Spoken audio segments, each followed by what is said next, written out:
You're listening to a Frequency Podcast Network production.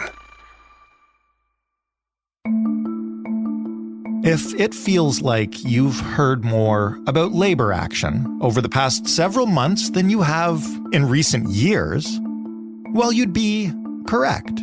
Thousands of public service workers are walking off the job after mediated talks with the federal government and the union collapsed. A province-wide strike at schools is set for this Friday. The Ford government introduced legislation here at Queen's Park today to stop a strike, but the Union for Support Staff Workers says they'll defy the law and walk out anyway.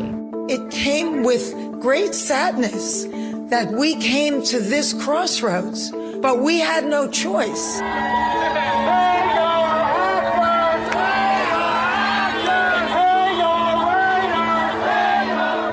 It's been more than a week since thousands of workers at BC's ports, including the one in Vancouver, walked off the job. Business insiders say the longer the strike goes on, the more likely you'll feel the impact. Since the world emerged from pandemic lockdowns in 2021, the numbers show an increase in labor actions across the country. And anecdotally, it seems that union sentiment is at a high not seen in years. What's behind the recent push for better deals? How do we quantify the number and duration of strikes anyway? And as we see more and more of them, will it lead to real gains in employment conditions not seen in decades? Or a hard pushback from employers trying to regain the upper hand?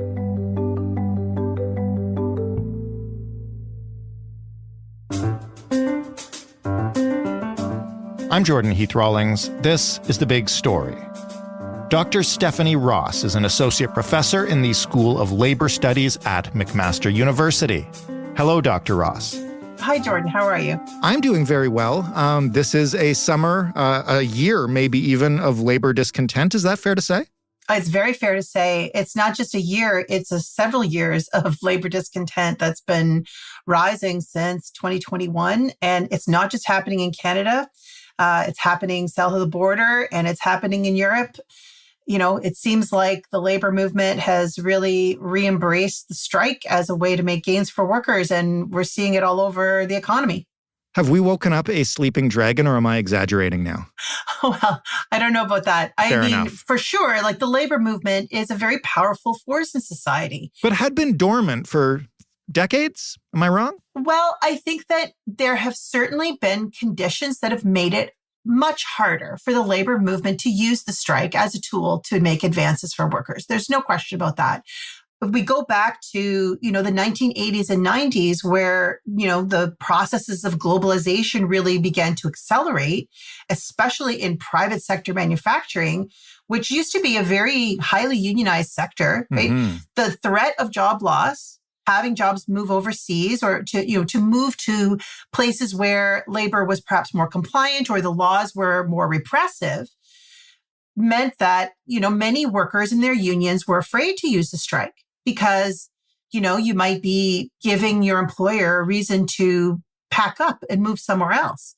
And so there's no question that in the private sector, there's been conditions that have really made striking more difficult. And so through the 90s and 2000s, we did not see the level of strike activity that we had seen in Canada in the 1970s, and what seems to be in some ways returning in a way after the pandemic. I'd add that, there are conditions in the public sector too that have made it difficult for workers to strike. And that has to do with the way that governments in Canada have tended to intervene in public sector strikes using back to work legislation and other kinds of wage repression legislation to interfere with public sector collective bargaining, and sort of made going on strike potentially very costly for those unions. Even if they had a lot of bargaining power, often what we've seen is that when public sector workers are in a good position to make gains, the government puts their finger on the scale and tips it back into their favor with their legislative power. Okay, well, that brings us up to what's going on right now. And I'm glad you ended with it, because speaking of government sort of intervening in labor action, for those who don't live there and aren't impacted, so maybe haven't been paying attention, can you explain the sort of on and off strike at BC ports right now? What's happening there? Yeah, I mean, the BC port strike is really important because it's having major ripple effects throughout the Canadian economy, right? Other manufacturers in central Canada, consumers are dependent on the flow of goods and parts in and out of that port. And I say it's a good example of how some workers have a lot of leverage in their bargaining right now, right? And so they're taking advantage of their key position in the economy, dock workers are, to try to make gains. Mm-hmm. So, there was a strike. People were picketing the port. The federal government attempted to assist to get to agreement by appointing a federal mediator. A mediated tentative agreement was arrived at.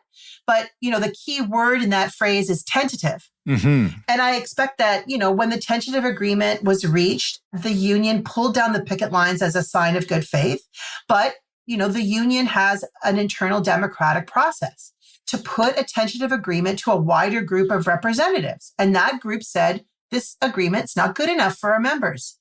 So they rejected the agreement. And because they understood themselves to be on strike until an agreement was formally signed and accepted, they restarted their picket lines. Right. The Canadian Industrial Relations Board declared that return to strike activity illegal. Huh. A legal strike doesn't end because there are no picket lines. It ends when a new agreement is signed. And the CIRB decision and the interventions of the Minister of Labour indicate in some ways an impatience with unions' internal decision-making processes, right? The assumption was that the tentative agreement was a done deal. Mm-hmm. But what the longshoremen are saying is that the members and their representatives have a right to have a say on it. Well, listen, I'm not a labor expert, but I mean, the one thing that I thought I understood about strikes was that you come to a tentative deal and then the union votes whether or not to ratify it. Like I'm a teenager in the 1990s in Ontario, so I remember this well from my teachers. Sure. I mean, that is one way that many unions make decisions. But, some unions have internal structures that empower representatives to be like the parliament of the union. Huh. And so in the ILWU, they have a council that has the right in their constitution to make decisions about tentative agreements.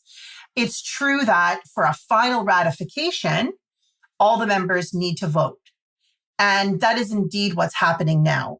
The union seeing maybe the tea leaves and that the federal government is not going to tolerate a continued strike unless they know that the members support their leader's rejection of this deal.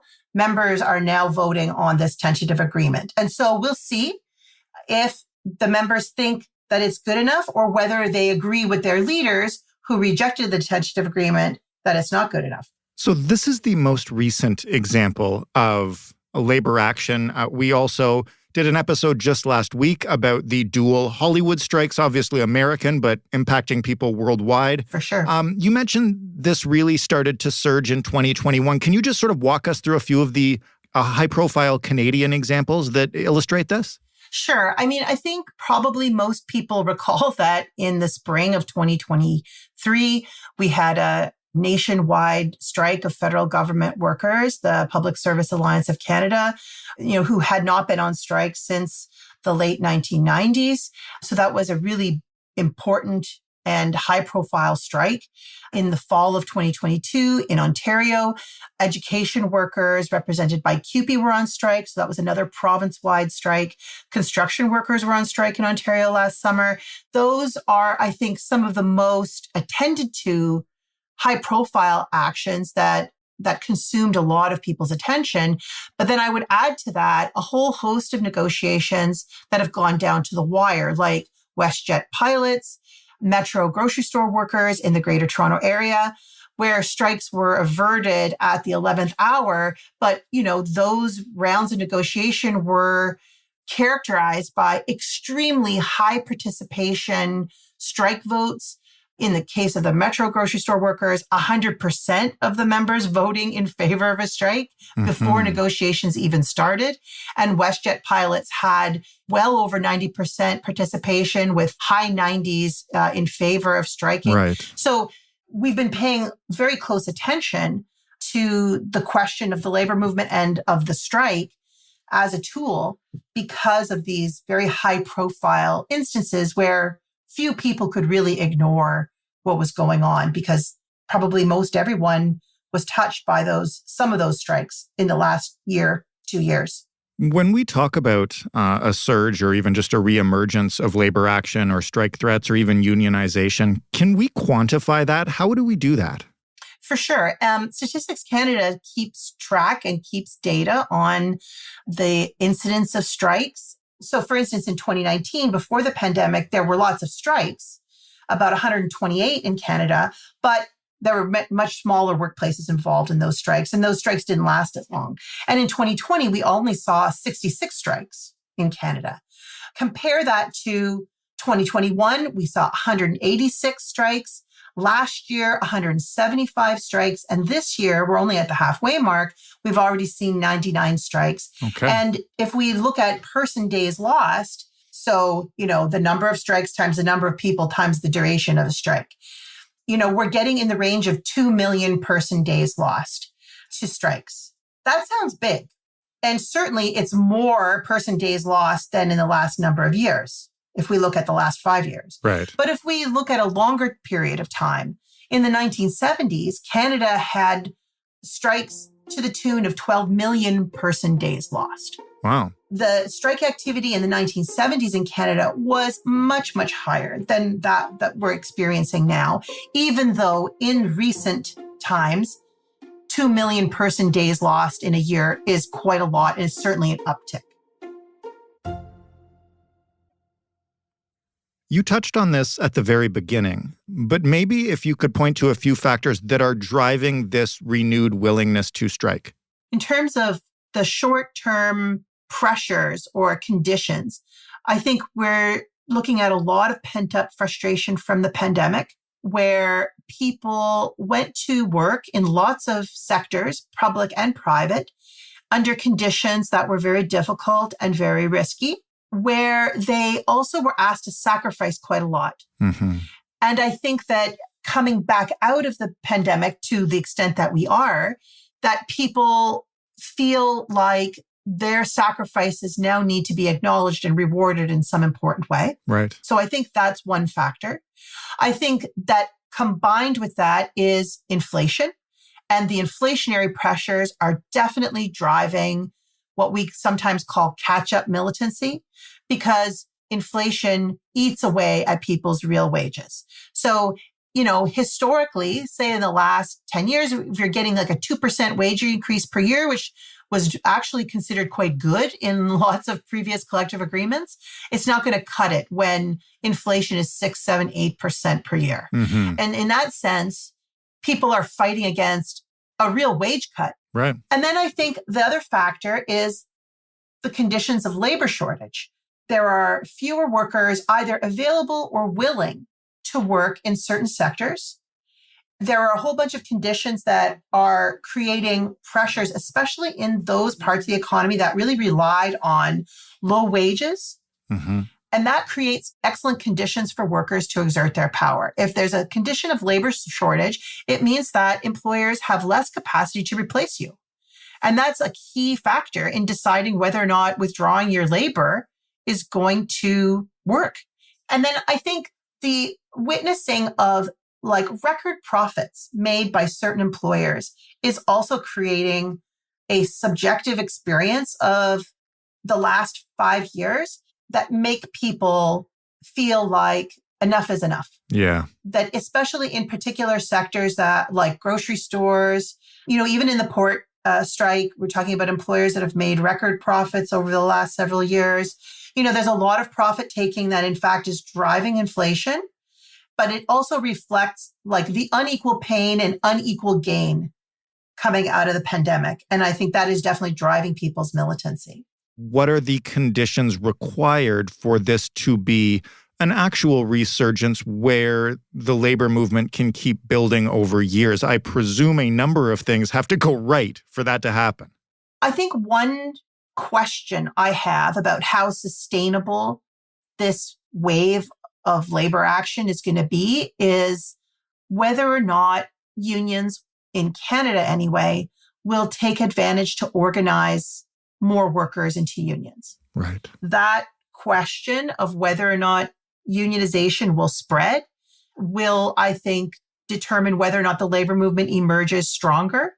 Because, Canada's unionization rate has been stable for the last 20, 30 years at around 30% of workers in the economy who are in unions. But in the private sector, it has really collapsed. Like that overall healthy union density masks the fact that it's really kept up by a very highly unionized public sector. And in the private sector, especially in the growth industries like in private retail and services, unionization remains quite low. And so we're not going to really be able to, I think, sustain and spread the benefits of this wave of labor action as far as they could and should go, unless we also see the spread of unionization. I think that it is a problem for industries to rely on low wages to be competitive.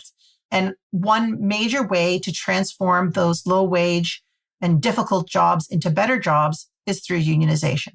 It feels like, from what I see and hear, the younger generations, the younger millennials and Gen Z are much more militant about this stuff. And maybe it's the rising inequality or whatever it is, but certainly in a way that like my Generation X, older millennial generation is not. Does that contribute to this? And is that the kind of sustainable change that we need to see to keep that drive going?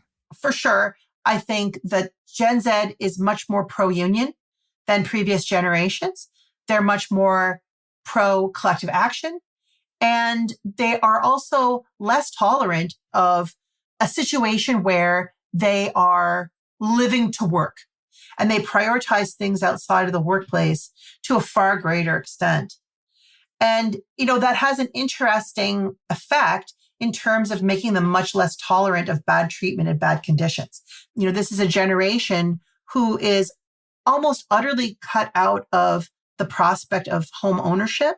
Mm-hmm. And that's not even to talk about the way that the idea of, climate catastrophe shapes their sense of the future versus the present, right? Like, I think there's a way in which baby boomers and Gen X were part of a society that had hope, and that if you worked hard, it would pay off in the future. Right. But there's a lot of pessimism about the future, and that creates a different attitude towards the present and about what kind of living and working conditions we're willing to tolerate in the present. If this is our only life, we're going to fight for something better. And I think that does reflect Gen Z's attitude.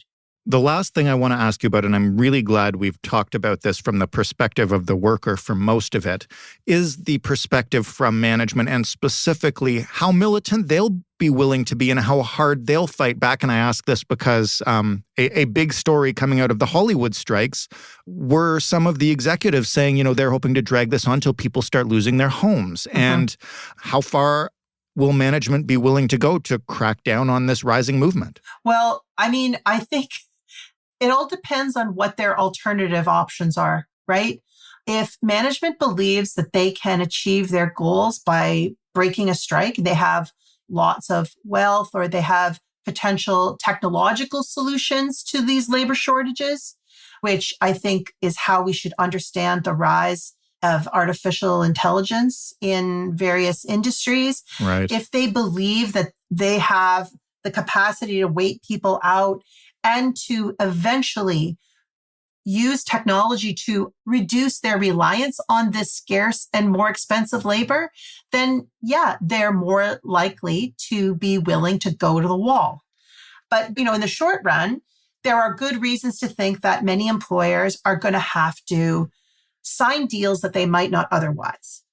In Canada, it's interesting because even though, yes, the Industrial Relations Board came forward with a declaration that strike was illegal and, some talk about back to work legislation was circulating, we have some Supreme Court decisions from 2015 that indicate that, striking is a constitutionally protected right for workers in Canada. And so it does put some limits on what employers can expect in terms of the forms of power that they can access. So if they have to make deals to get their businesses moving, they will. But these things are never one and done, right? Mm-hmm. As deals are made, we can rest assured that management will continue to explore ways to not get in this situation again. That they will try to explore ways to reorganize their workplaces, to break the back of certain skilled jobs that are hard to replace and replace it with other forms of work organization or technology so that they're not in this situation again. And so this is a very dynamic and fluid story because in the short run, we might see employers having to make deals that they might not otherwise want to because they don't have many alternatives. But in the long run, they're going to be trying to figure out how not to get in this situation again. And the question is, what will citizens, workers, and governments do to shape those responses? Will we say as a society that, hey, it's actually good that people are striking to improve wages and working conditions.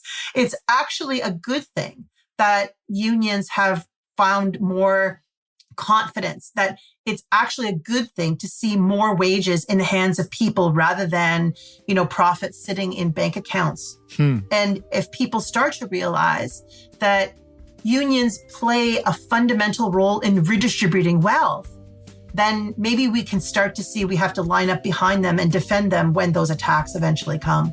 It will be fascinating to watch over the next several months. Dr. Ross, thank you so much for this. Thank you for having me. Dr. Stephanie Ross, Associate Professor in the School of Labor Studies at McMaster University. If you'd like more, including a previous episode that Dr. Ross mentioned, where she basically all but predicted the union comeback in the post-COVID landscape, you can head to thebigstorypodcast.ca. You can just search Dr. Stephanie Ross. And of course, all our other episodes are on there too. If you have an idea for an episode, you know by now that we would love to hear from you. The ways to do that are by finding us on Twitter at TheBigStoryFPN, by emailing us at hello@thebigstorypodcast.ca, or picking up the phone and lodging a complaint or praise or whatever you have for us. That number is 416-935-5935. Joseph Fish is the lead producer of The Big Story. Robin Simon is a producer as well. Stephanie Phillips is our showrunner. Sound design this week was handled by Robin Edgar, Christy Chan, and our main man, Ryan Clark. And I'm Jordan Heath Rawlings. Thanks for listening, and we'll talk Monday.